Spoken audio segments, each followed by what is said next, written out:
বিশ্ব সংবাদে আপনাদের স্বাগত। সংবাদের শুরুতেই শিরোনাম, পরে বিস্তারিত। মধ্যপ্রাচ্যে হামলা, নতুন লক্ষ্যবস্তু নির্ধারণ করল ইরান।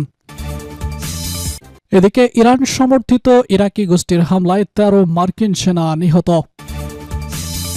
আরও থাকছে হরমুজ প্রণালীতে একই দিনে 3 জাহাজে ক্ষেপণাস্ত্র হামলা। আরও জানিয়ে দিব যেসব মার্কিন প্রযুক্তি প্রতিষ্ঠানে হামলা চালাবে ইরান।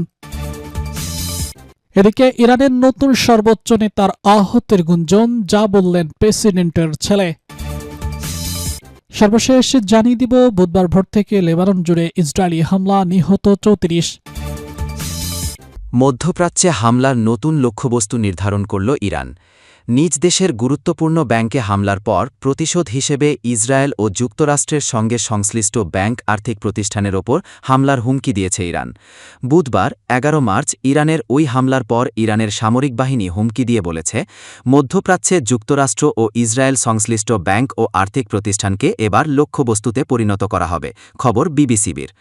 ইরানের খাতাম আল আম্বিয়া যৌথ কমান্ডের মুখপাত্র ইব্রাহিম জুলফিকারি বলেন, ইরান মধ্যপ্রাচ্যে যুক্তরাষ্ট্র ও ইসরায়েলের সঙ্গে সংশ্লিষ্ট অর্থনৈতিক এবং ব্যাংকিং স্বার্থে হামলা চালাবে, কারণ ব্যর্থ অভিযানের পর সন্ত্রাসী মার্কিন সেনাবাহিনী এবং নিষ্ঠুর ইহুদিবাদী ইসরায়েল ইরানের একটি ব্যাংককে লক্ষ্যবস্তু করেছে। ইব্রাহিম জুলফিকারি বলেন, এমন অবৈধ ও নজিরবিহীন কর্মকাণ্ডের মাধ্যমে শত্রুরা আমাদের এই অঞ্চলে তাদের সঙ্গে সংশ্লিষ্ট অর্থনৈতিক কেন্দ্র ও ব্যাংকগুলোতে আঘাত করতে বাধ্য করছে। ইরানি এই মুখপাত্র মধ্যপ্রাচ্য জুড়ে ইসরায়েল ও যুক্তরাষ্ট্রের ব্যাংক ও আর্থিক প্রতিষ্ঠান থেকে দূরে থাকার পরামর্শ দিয়েছেন। ইরান সমর্থিত ইরাকি গোষ্ঠীর হামলায় 13 মার্কিন সেনা নিহত। ইরান সমর্থিত ইরাকি গোষ্ঠী ইসলামিক রেজিস্ট্যান্স জানিয়েছে, তারা গত 12 দিনে 291টি সামরিক অভিযান পরিচালনা করেছে, যাতে 13 জন আমেরিকান সেনা নিহত এবং কয়েক ডজন আহত হয়েছেন। খবর প্রেস টিভির। বুধবার 11 মার্চ এক বিবৃতিতে গোষ্ঠীটি জানায়, গত 24 ঘণ্টায় 31টি অভিযানে ইরাকের মার্কিন ঘাঁটি লক্ষ্য করে কয়েক ডজন ড্রোন এবং ক্ষেপণাস্ত্র হামলা চালানো হয়েছে।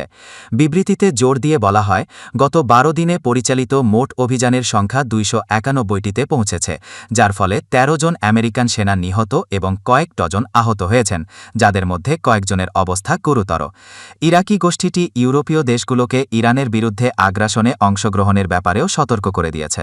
বিবৃতিতে তারা আরও জানায়, বিশ্বব্যাপী শক্তিগুলো স্বাধীন জনগণের ওপর তাদের আধিপত্য চাপিয়ে ইরানি জাতির মর্যাদা এবং স্বাধীনতা দমন করার চেষ্টা করছে। ইহুদিবাদী এবং আমেরিকানরা ইরানের ইসলামী প্রজাতন্ত্রের বিরুদ্ধে যুদ্ধে তার মিত্রদের জড়িত করার চালিয়ে যাচ্ছে। গোষ্ঠীটি আরও জানায়, ইরানের বিরুদ্ধে আগ্রাসনে অংশগ্রহণকারী যে কোনো দেশকে শত্রু হিসেবে বিবেচনা করা হবে এবং ইরাক এবং সমগ্র অঞ্চলে তা। হরমুজ প্রণালীতে একই দিনে 3 জাহাজে ক্ষেপণাস্ত্র হামলা। মধ্যপ্রাচ্যে চলমান সংঘাতের মাঝে গুরুত্বপূর্ণ নৌপথ হরমুজ প্রণালীর কাছাকাছি একটি বাল্ক ক্যারিয়ার জাহাজে অজ্ঞাত উৎস থেকে ছোড়া একটি ক্ষেপণাস্ত্র আঘাত এনেছে। এ নিয়ে একই দিনে ওই এলাকায় হামলার শিকার হওয়া এটি তৃতীয় জাহাজ। রয়টার্সের। ইরানের সঙ্গে যুক্তরাষ্ট্র ও ইসরায়েলের চলমান যুদ্ধের কারণে এই গুরুত্বপূর্ণ শিপিং লেন এখন সংঘাতের কেন্দ্রবিন্দুতে পরিণত হয়েছে। আঞ্চলিক সামুদ্রিক নিরাপত্তা তদারকি সংস্থা UKMTO জানিয়েছে, দুবাইয়ের উত্তর পশ্চিমে প্রায় 50 নটিক্যাল মাইল দূরে অবস্থানকালে জাহাজটি একটি অজ্ঞাত প্রজেক্টাইলের আঘাতে ক্ষতিগ্রস্ত হয়। তবে জাহাজটির সব নাবিক নিরাপদে আছেন এবং এ ঘটনায় পরিবেশের কোনো ক্ষতি হয়নি বলে UKMTOর প্রতিবেদনে উল্লেখ করা হয়েছে। এর আগে বুধবারই ওমানের মুসান্দাম উপদ্বীপের উত্তরে প্রায় 11 নটিক্যাল মাইল দূরে আরেকটি কার্গো জাহাজে আঘাত হানার পর সেটিতে আগুন ধরে যায়। পরে জাহাজটি থেকে নাবিকদের সরিয়ে নেওয়ার কাজ শুরু হয়। এছাড়া সংযুক্ত আরব আমিরাতের উপকূলের কাছেও আরেকটি কার্গো জাহাজে আঘাতের ঘটনা ঘটেছে এবং সেটিও ক্ষতিগ্রস্ত হয়েছে বলে জানা গেছে। UKMTOর পরামর্শ বিজ্ঞপ্তি অনুযায়ী যুদ্ধ শুরু হওয়ার পর থেকে এখন পর্যন্ত মোট 13টি জাহাজ হামলার শিকার হয়েছে। উল্লেখ্য, গত 28 ফেব্রুয়ারি ইরান সংঘাত শুরুর পর থেকে হরমুজ প্রণালী দিয়ে জাহাজ চলাচল ব্যাপক হ্রাস পেয়েছে। বৈশ্বিক তেল ও গ্যাস সরবরাহের প্রায় 20% এই গুরুত্বপূর্ণ পথ দিয়ে পরিবহন করা হয়। সবশেষ এই ঘটনাসহ সংঘাত শুরুর পর থেকে এ পর্যন্ত অন্তত 14টি জাহাজে হামলার ঘটনা ঘটল। যেসব মার্কিন প্রযুক্তি প্রতিষ্ঠানে হামলা চালাবে ইরান, মধ্যপ্রাচ্যে চলমান যুদ্ধ পরিস্থিতিতে সম্ভাব্য নতুন লক্ষ্যবস্তুর একটি তালিকা প্রকাশ করেছে ইরানের সামরিক বাহিনীর বিশেষ শাখা Islamic revolutionary guard corps IRGC। তালিকায় মধ্যপ্রাচ্যে কার্যক্রম চালানো বড় বড় মার্কিন প্রযুক্তি কোম্পানির অফিস ও স্থাপনাগুলোও রয়েছে। ইরানের রাষ্ট্রীয় সংবাদ সংস্থা তাসনিম নিউজ এজেন্সি বুধবার ১১ মার্চ ইরানের নতুন লক্ষ্যবস্তু শিরোনামে এই তালিকা প্রকাশ করে। এতে মধ্যপ্রাচ্যে থাকা বিভিন্ন আঞ্চলিক office, cloud service, data centre এবং ডেভেলপমেন্ট সেন্টারকে সম্ভাব্য লক্ষ্য হিসেবে উল্লেখ করা হয়েছে। তালিকায় যেসব কোম্পানির নাম এসেছে তাদের মধ্যে রয়েছে Google, Amazon, Microsoft, Nvidia, IBM, Oracle ও পালান্থির টেকনোলজিস। এসব কোম্পানির ইসরায়েল সহ মধ্যপ্রাচ্যের বিভিন্ন স্থানে, বিশেষ করে দুবাই ও আবুধাবিতে থাকা অফিস বা প্রযুক্তি অবকাঠামোর কথা উল্লেখ করা হয়েছে। প্রতিবেদনে বলা হয়েছে, আঞ্চলিক যুদ্ধ ধীরে ধীরে অবকাঠামোগত যুদ্ধে রূপ নিচ্ছে, ফলে ইরানের বৈধ লক্ষ্যবস্তুর পরিধিও বিস্তৃত হচ্ছে। এ বিষয়ে মন্তব্য জানতে সংবাদ মাধ্যম সিএনএন সংশ্লিষ্ট প্রযুক্তি কোম্পানিগুলোর সঙ্গে যোগাযোগ করেছে। এর আগে ইরানের বিপ্লবী গার্ড বাহিনী দুবাই সহ অঞ্চলের গুরুত্বপূর্ণ স্থানে অবস্থিত অ্যামাজনের ডেটা সেন্টারগুলোর বিরুদ্ধে অভিযান চালিয়েছে বলে জানানো হয়েছে। রাষ্ট্রীয় গণমাধ্যমের তথ্য অনুযায়ী গত সপ্তাহে বাহরাইনে একটি অ্যামাজন ডেটা সেন্টারে ড্রোন হামলাও চালায় ইরান। এছাড়া সংযুক্ত আরব আমিরাতেও অ্যামাজনের দুটি স্থাপনায় ইরানি ড্রোন হামলার ঘটনা ঘটেছে বলে প্রতিবেদনে উল্লেখ করা হয়েছে। ইরান দাবি করেছে, যুদ্ধ শুরুর পর গত ১১ দিনে যুক্তরাষ্ট্র ও ইসরায়েল প্রায় ১০,০০০ বেসরকারি স্থাপনায় বোমা হামলা চালিয়েছে। এসব হামলায় এখন পর্যন্ত ১,৩০০ জনের বেশি বেসরকারি মানুষ নিহত হয়েছেন। ইরানের নতুন সর্বোচ্চ নেতার আহতের গুঞ্জন, যা বললেন প্রেসিডেন্টের ছেলে। ইসরায়েল ও যুক্তরাষ্ট্রের সঙ্গে চলমান সংঘাতের সময় আহত হওয়ার গুজব ছড়িয়ে পড়ার পর ইরানের নতুন সর্বোচ্চ নেতা আয়াতুল্লাহ মোজতাবা খামেনি সুস্থ ও নিরাপদে আছেন বলে জানা গেছে। ইরানের রাষ্ট্রপতি মাসুদ পেজেশকিয়ানের ছেলে এবং সরকারি উপদেষ্টা ইউসুফ পেজেশকিয়ান তার সুস্থ থাকার কথা নিশ্চিত করেছেন। খবর আল জাজিরার। ইউসুফ পেজেশকিয়ান বলেছেন, আমি খবর পেয়েছি যে মোজতবা খামেনি আহত হয়েছেন। এরপর আমি কিছু বন্ধুকে জিজ্ঞাসা করেছি যাদের সঙ্গে সর্বোচ্চ নেতার যোগাযোগ ছিল। তারা আমাকে বলেছেন যে ঈশ্বরকে ধন্যবাদ, তিনি নিরাপদ এবং সুস্থ আছেন।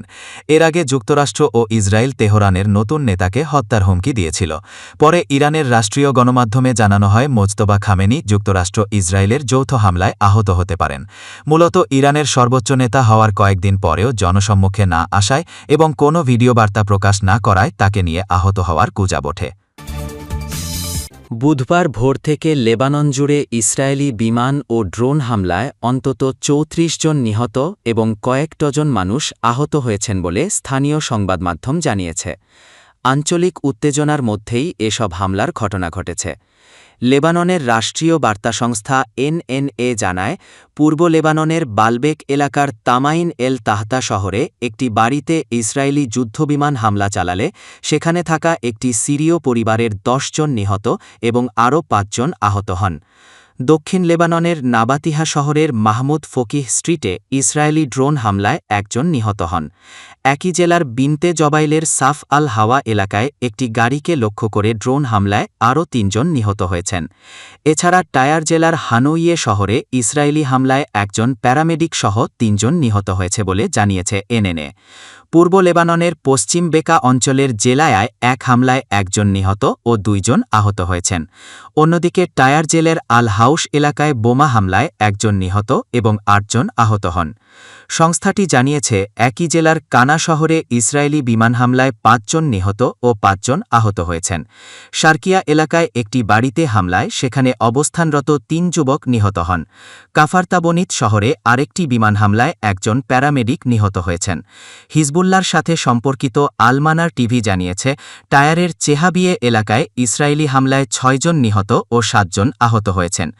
এদিকে রাজধানী বৈরুতের আইচা বাক্কার এলাকায় একটি আবাসিক অ্যাপার্টমেন্টেও বিমান হামলা চালিয়েছে ইসরায়েলি বিমান। তবে ওই হামলায় হতাহতের সংখ্যা তাৎক্ষণিকভাবে নিশ্চিত হওয়া যায়নি। লেবাননের স্বাস্থ্য মন্ত্রণালয় জানিয়েছে, দক্ষিণ লেবাননের টেবনাইন শহরে আরেকটি হামলায় ৪ জন আহত হয়েছেন।